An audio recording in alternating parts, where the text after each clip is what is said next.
অবশেষে দুঃখ ঘুচল গিয়াসউদ্দিনের পরিবারের। তার পাশে আর্থিক সহায়তা নিয়ে দাঁড়ালো আমরা বিএনপির পরিবার।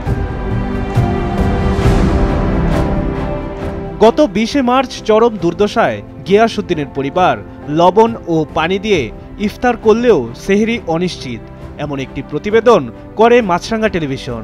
এই প্রতিবেদন নজরে আসে বিএনপির ভারপ্রাপ্ত চেয়ারম্যান তারেক রহমানের।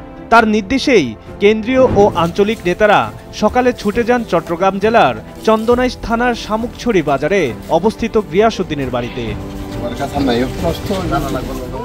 হতদরিদ্র গিয়াসউদ্দিনের হাতে ঈদ সামগ্রী তুলে দেন তারা, দায়িত্ব নেন তার চিকিৎসার।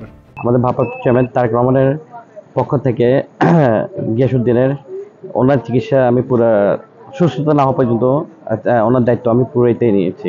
শুধু চিকিৎসা নয়, তাকে জমিসহ বাড়ি করে দেওয়ার কথাও জানান বিএনপি ও আমরা বিএনপি পরিবারের নেতারা।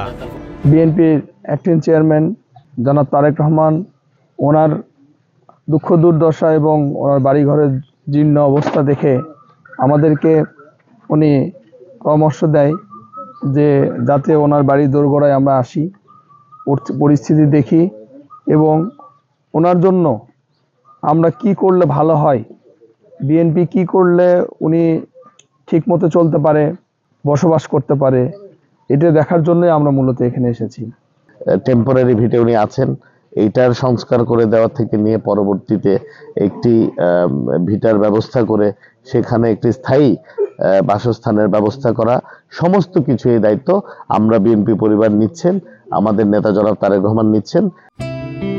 এ ধরনের মানবিক সংবাদ প্রচারের জন্য মাছরাঙ্গা টেলিভিশনকে ধন্যবাদ জানান তারা। বিএনপি আগামীতেও সকল ভালো কাজে সম্পৃক্ত থাকবে, এমনটাই আশাবাদ ব্যক্ত করেন তারা। সংবাদ প্রচারের পর ব্যক্তি পর্যায়ে নানা সহায়তা পাচ্ছিলেন গিয়াসউদ্দিন। এবার বিএনপির ভারপ্রাপ্ত চেয়ারম্যান তারেক রহমানের পক্ষ থেকে সহযোগিতা পাওয়ায় খুশি তিনি। চিকিৎসার যাবতীয় দায়িত্ব ওরা নিয়ে ফেলছে, তারপরে আর ঘর বাড়ি গিয়ে ওই তারা লগি ইনশাল্লাহ, তাদেরকে আমি ধন্যবাদ জানাই।